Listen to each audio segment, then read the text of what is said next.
नमस्कार साथियों, मैं अभिषेक कुमार शुक्ला नॉलेज अड्डा के ऑफिशियल यूट्यूब चैनल पर आप सभी का स्वागत करता हूं। तो हम लोग पढ़ रहे थे लाइट चैप्टर में हम लोगों ने पार्ट 1 और पार्ट 2 अच्छे से डिस्कस कर लिया था। आज हम लोग पार्ट 3, कौन सा पार्ट 3 को डिस्कस करने वाले हैं। आज हम लोग पार्ट 3 को डिस्कस करने वाले हैं। तो इस सीरीज में पार्ट 3 में आज हम लोग पढ़ेंगे गोली दर्पण तथा उससे संबंधित कुछ परिभाषाएं। पिछली क्लास में हम लोगों ने गोली दर्पण के बारे में पढ़ा था। तो जब पिछली क्लास में गोली दर्पण के बारे में पढ़ा था तो गोली दर्पण हमने बताया था क्या होता था। तो एक बार फिर से सुन लेते हैं। गोली दर्पण कांच के खोखले गोले का एक कटा हुआ भाग होता है। गोली दर्पण कांच के खोखले गोले का एक कटा हुआ भाग होता है जिस पर पारे की कलई करके रेड ऑक्साइड की पॉलिश की जाती है। आपका क्या कहलाता है? गोली दर्पण कहलाता है। उसके बाद हम लोगों ने पढ़ा था गोली दर्पण के प्रकार। तो गोली दर्पण 2 प्रकार के होते थे, एक अवतल दर्पण, एक उत्तल दर्पण। जिन लोगों ने अभी तक पार्ट 2 नहीं देखा है वो डिस्क्रिप्शन में दिए गए लिंक से पार्ट 2 देख लें, उसके बाद पार्ट 3 देखें, तब चीज़ें अच्छे से क्लियर हो जाएंगी। तो आइए दोस्तों स्टार्ट करते हैं आज की क्लास। आज की क्लास में हम लोग पढ़ने वाले हैं गोली दर्पण तथा उससे संबंधित कुछ महत्वपूर्ण परिभाषाएं और उससे संबंधित कुछ महत्वपूर्ण डेफिनेशन। तो आइए स्टार्ट करते हैं। तो अब हम लोग पढ़ने वाले हैं गोली दर्पण का ध्रुव। क्या पढ़ने वाले हैं? गोली दर्पण यानी दर्पण का ध्रुव बोल दें या फिर गोली दर्पण का ध्रुव बोल दें। तो ध्रुव क्या होता है? ध्रुव होता है, मतलब हमने बताया था 2 आपके लेंस दर्पण होते हैं, एक अवतल दर्पण, एक उत्तल दर्पण। तो जो दर्पण हो या अवतल दर्पण हो या उत्तल दर्पण हो, तो कुछ इस टाइप का आपका होता है दर्पण।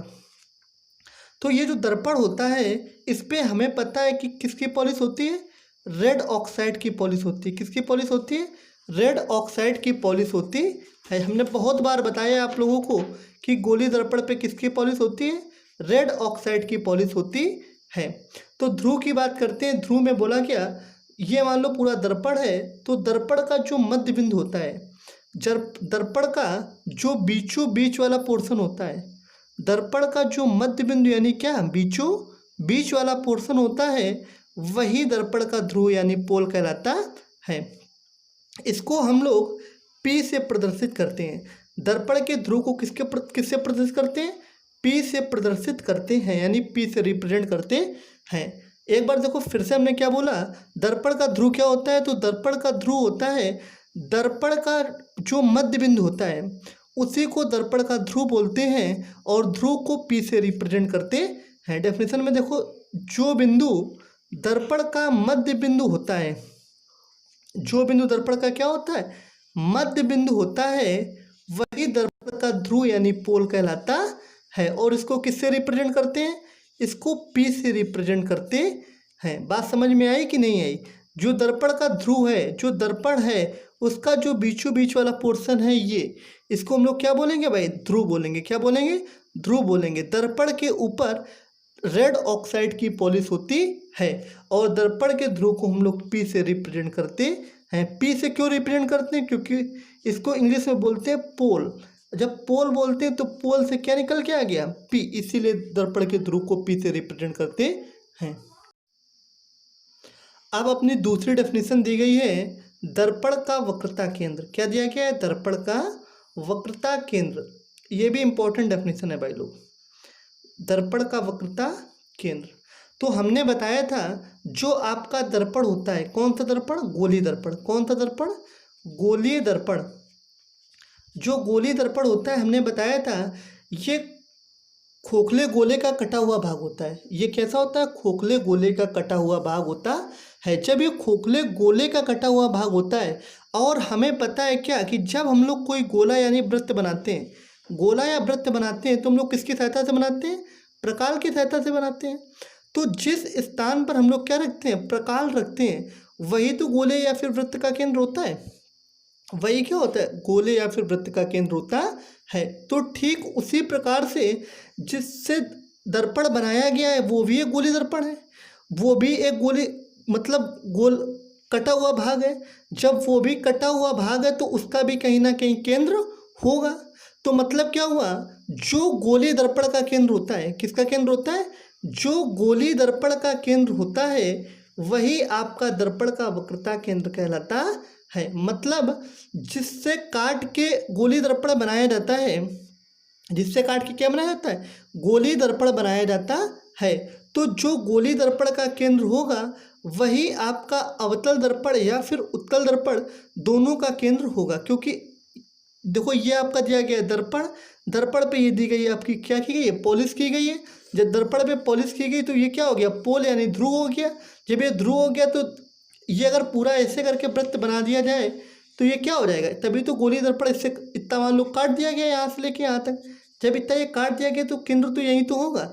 तो जो केंद्र गोली दर्पण का होता है वही क्या होता है? दर्पण का वक्रता केंद्र होता है। यही डेफिनेशन में बोला गया, जो गोली दर्पण का केंद्र होता है वही दर्पण का वक्रता केंद्र होता है। और वक्रता केंद्र को हम लोग किससे रिप्रेजेंट करते हैं भाई लोग? सी से रिप्रेजेंट करते हैं। वक्रता केंद्र को सी से प्रदर्शित करते हैं। तो वक्रता केंद्र की एक बार डेफिनेशन हम लोग फिर से सुनते हैं। क्या बताई हमने? जो गोली दर्पण का केंद्र होता है, जो गोली दर्पण का केंद्र होता है वही दर्पण का वक्रता केंद्र कहलाता है। और वक्रता केंद्र को किससे प्रदर्शित करते हैं? सी से प्रदर्शित करते हैं। वक्रता केंद्र को किससे प्रदर्शित करते हैं? सी से प्रदर्शित करते हैं। अब हम लोग बात करते हैं दर्पण की वक्रता त्रिज्या के बारे में। किसके बारे में भाई लोग? दर्पण की वक्रता त्रिज्या। वक्रता त्रिज्या मतलब क्या होता है? वक्रता त्रिज्या को सबसे पहले तो हम बता दें आपको, कैपिटल आर से रिप्रेजेंट करते हैं। कहीं कहीं पर आपको स्मॉल आर भी लिखा मिल जाएगा, लेकिन मोस्टली जो होता है वो वक्रता त्रिज्या को किससे रिप्रेजेंट किया जाता है? कैपिटल आर से रिप्रेजेंट किया जाता है। अब थोड़ा सा सुनना भाई लोग, जैसे कि तुम्हें बचपन में पढ़ाया गया होगा कि केंद्र से लेकर के, कहाँ से लेकर के? केंद्र से लेकर के परिधि के बीच की दूरी को त्रिज्या बोलते हैं। मैथ में क्या बताया गया था? केंद्र से लेकर के परिधि के बीच की दूरी को क्या बोलते हैं? त्रिज्या बोलते हैं। ठीक उसी प्रकार से फिजिक्स में, ठीक उसी प्रकार से कहाँ पे? फिजिक्स में वक्रता केंद्र ये है सी। वक्रता केंद्र ये क्या है? सी। और ये दर्पण का ध्रुव क्या है? पी। वक्रता केंद्र हो गया सी और दर्पण का ध्रुव क्या हो गया? पी। तो वक्रता केंद्र सी से दर्पण के ध्रुव के बीच की दूरी को, वक्रता केंद्र सी से दर्पण के ध्रुव पी के बीच की दूरी को वक्रता त्रिज्या बोलते हैं। क्या बोलते हैं भाई लोग? वक्रता त्रिज्या बोलते हैं। मतलब क्या हुआ? डेफिनेशन में ये बोला गया, वक्रता केंद्र से दर्पण के ध्रुव के बीच की दूरी को क्या बोलते हैं? वक्रता त्रिज्या बोलते हैं। और वक्रता त्रिज्या को हम लोग कैपिटल आर से रिप्रेजेंट करते हैं।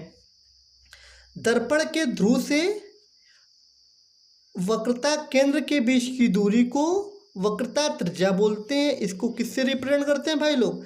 कैपिटल आर से रिप्रेजेंट करते हैं। तो अब हम लोग देखते हैं अगली डेफिनेशन। अगली डेफिनेशन में हम लोग को पढ़ना है मुख्य फोकस के बारे में। किसके बारे में? मुख्य फोकस। ये भी बहुत इंपॉर्टेंट होता है वैसे। मुख्य फोकस, तो सबसे पहले हम लोग बात करते हैं कि जो मुख्य फोकस होता है इसको कैपिटल एफ से रिप्रेजेंट करते हैं। क्या करते हैं? कैपिटल एफ से रिप्रेजेंट करते हैं। मुख्य फोकस को कैपिटल एफ से रिप्रेजेंट करते हैं। तो अभी हमने क्या बोला था? अभी हम लोगों ने पढ़ा वक्रता केंद्र, वक्रता त्रिज्या और ध्रुव। तो अब हम लोग बात करते हैं किसकी? मुख्य फोकस की। तो मुख्य फोकस देखो क्या होता है। वक्रता केंद्र आपका देखो ये हो गया सी, दिख रहा है ना? वक्रता केंद्र हो गया सी और ये आपका हो गया ध्रुव पी। वक्रता केंद्र सी ये हो गया और ध्रुव आपका हो गया पी। तो इसके डेफिनेशन क्या होगी, वक्रता केंद्र तथा ध्रुव के, वक्रता केंद्र तथा ध्रुव के मध्य बिंदु को मुख्य फोकस बोलते हैं। ध्यान से सुनना, वक्रता केंद्र तथा ध्रुव के मध्य बिंदु को क्या बोलते हैं भाई लोग, मुख्य फोकस बोलते हैं। वक्रता केंद्र तथा ध्रुव के मध्य बिंदु को मुख्य फोकस बोलते हैं। इसे कैपिटल एफ से रिप्रेजेंट किया जाता है। यही आपका डेफिनेशन में लिखा हुआ है। वक्रता केंद्र तथा ध्रुव के मध्य बिंदु को मुख्य फोकस बोलते हैं। इसको कैपिटल एफ से रिप्रेजेंट किया जाता है। मुख्य फोकस को कैपिटल एफ से रिप्रेजेंट किया जाता है। अब हम लोग बात करते हैं फोकस दूरी के बारे में। किसके बारे में भाई लोग, फोकस दूरी। तो सबसे पहले फोकस दूरी को हम लोग स्मॉल एफ से रिप्रेजेंट करते हैं। अभी हमने बताया था मुख्य फोकस को कैपिटल एफ से और फोकस दूरी को किससे, स्मॉल एफ से रिप्रेजेंट करते हैं। देखो जैसे अभी हम लोगों ने पढ़ा था कि वक्रता केंद्र से लेकर के ध्रुव के बीच की दूरी को वक्रता त्रिज्या बोलते हैं। यही तो पढ़ा था, वक्रता केंद्र से लेकर के ध्रुव के बीच की दूरी को क्या बोलते हैं, वक्रता त्रिज्या बोलते हैं। तो ठीक उसी प्रकार से मुख्य, अब पढ़ रहे हम लोग फोकस दूरी, अब क्या पढ़ रहे हैं, फोकस दूरी। तो ठीक उसी प्रकार से मुख्य फोकस से लेकर के ध्रुव के बीच की दूरी को, मुख्य फोकस से लेकर के ध्रुव के बीच की दूरी को हम लोग क्या बोलते हैं, फोकस दूरी बोलते हैं, जिसको स्मॉल एफ से रिप्रेजेंट किया जाता है। डेफिनेशन सुनते हैं एक बार कि मुख्य फोकस से लेकर के ध्रुव के बीच की दूरी को क्या बोलते हैं, फोकस दूरी बोलते हैं। इसको किससे रिप्रेजेंट करते हैं, स्मॉल एफ से रिप्रेजेंट करते हैं। देखो दोनों डेफिनेशन याद करने का बहुत आसान तरीका है। जब वक्रता त्रिज्या की बात की जाएगी तो हम लोग क्या बोलेंगे, वक्रता त्रिज्या में आपका वक्रता केंद्र से ध्रुव के बीच की दूरी देखी जाती है और फोकस दूरी में आपका मुख्य फोकस से लेकर के ध्रुव के बीच की दूरी देखी जाती है, जिसको हम लोग क्या बोलते हैं, फोकस दूरी बोलते हैं। और फोकस दूरी को हम लोग स्मॉल एफ से रिप्रेजेंट करते हैं।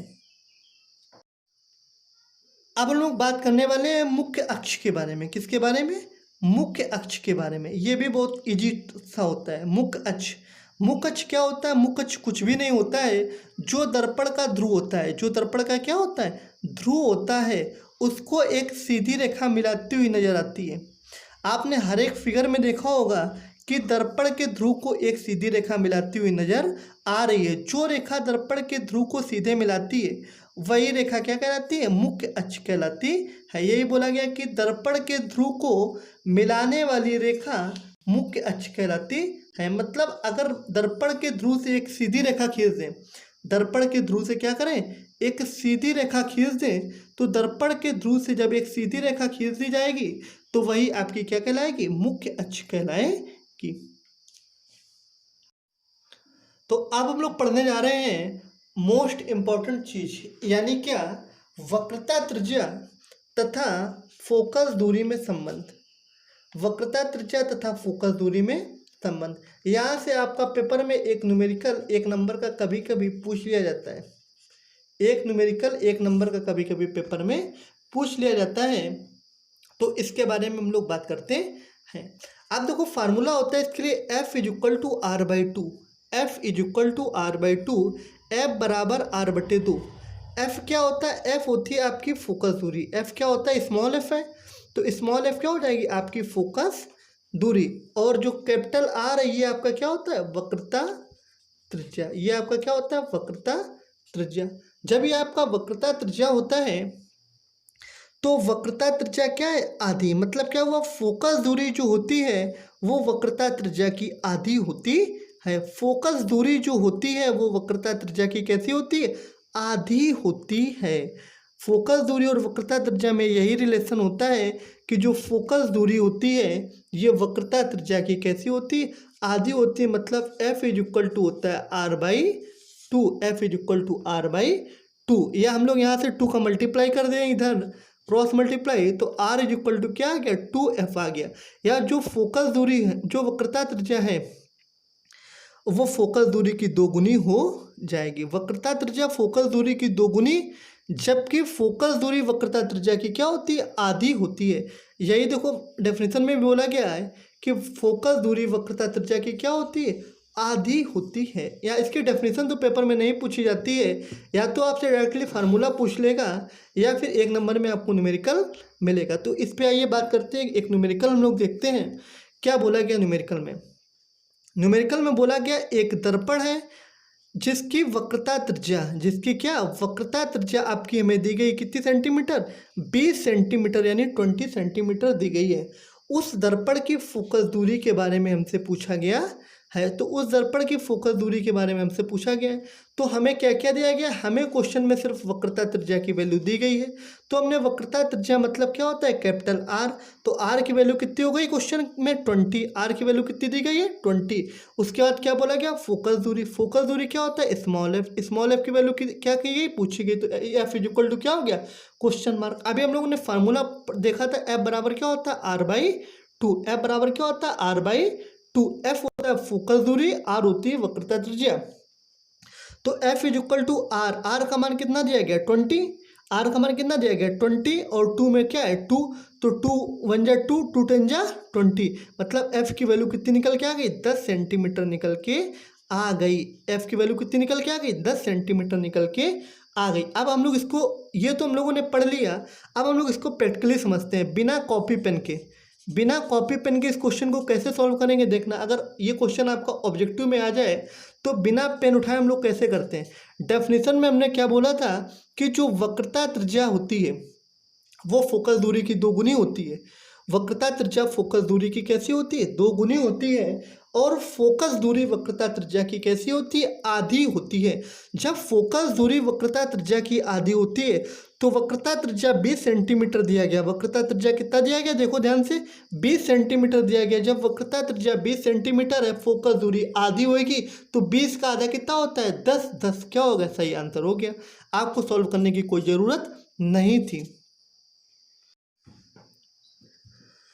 अब हम लोग बात करते हैं किसकी, समतल दर्पण की। यहाँ से समतल दर्पण के बारे में ज़्यादा तो पेपर में नहीं आता है, लेकिन एक ये मोस्ट इम्पोर्टेंट क्वेश्चन है, इसको आप लोग याद कर लीजिएगा, जो कि पेपर में बार बार पता नहीं कितने बार रिपीट हुआ है। तो ये सीधा क्वेश्चन आपसे या तो अतिलघुत्तरी में या फिर आपका बहुविकल्पी में पूछ लेता है। पूछता है कि समतल दर्पण की वक्रता त्रिज्या कितनी होती है। तो समतल दर्पण की वक्रता त्रिज्या आपकी अनंत होती है, और समतल दर्पण की फोकस दूरी भी आपकी कैसी होती है, अनंत होती है। दो, या तो आपसे वक्रता त्रिज्या पूछेगा तब भी अनंत होती है, और फोकस दूरी पूछेगा तब भी क्या होती है, अनंत होती है। मतलब हमसे बोला समतल दर्पण, समतल दर्पण में वो 2 चीज़ें पूछेगा, या तो हमसे पूछेगा वक्रता त्रिज्या कितनी होती है, तो फिर अनंत होती है। फोकस दूरी कितनी होती है, वो भी अनंत होती है। मतलब समतल दर्पण के बारे में हमें ज़्यादा पढ़ने की कोई आवश्यकता नहीं है। समतल दर्पण की फोकस दूरी और वक्रता त्रिज्या दोनों कैसी होती है, अनंत होती हैं। अब आपको एक क्वेश्चन मिल रहा है होमवर्क में, जिसका आंसर आप लोग हमें कमेंट बॉक्स में बताएंगे। जिसका आंसर आप लोग हमें कहाँ बताएंगे, कमेंट बॉक्स में बताएंगे। जिन क्वेश्चन आप लोग कॉपी में नोट डाउन कर लीजिएगा। क्वेश्चन दिया गया, एक दर्पण की वक्रता त्रिज्या 70 सेंटीमीटर है, 70 सेंटीमीटर है, तो उस दर्पण की क्या ज्ञात करो, फोकस दूरी ज्ञात करो। इस क्वेश्चन का आंसर आप लोग हमें कमेंट बॉक्स में बताइएगा। आई होप आपको आज की क्लास पसंद आई होगी दोस्तों। अगर आपको आज का वीडियो अच्छा लगा तो अभी तुरंत वीडियो को करें लाइक, और क्वेश्चन का आंसर बताएं आप कमेंट बॉक्स में। अगर आप कोई भी सुझाव या सलाह देना चाहते हैं तो भी आप कमेंट बॉक्स में बता सकते हैं। अपने दोस्तों को ज़्यादा से ज़्यादा इस चैनल से जोड़ें, और अगर आपने अभी तक हमारे यूट्यूब चैनल नॉलेज अड्डा को सब्सक्राइब नहीं किया है तो प्लीज़ उसको सब्सक्राइब करके बेल आइकन पर प्रेस करें। मैं अभिषेक कुमार शुक्ला अब आपसे विदा लेता हूँ, मिलता हूँ नए वीडियो के साथ। तब तक के लिए थैंक यू क्लास।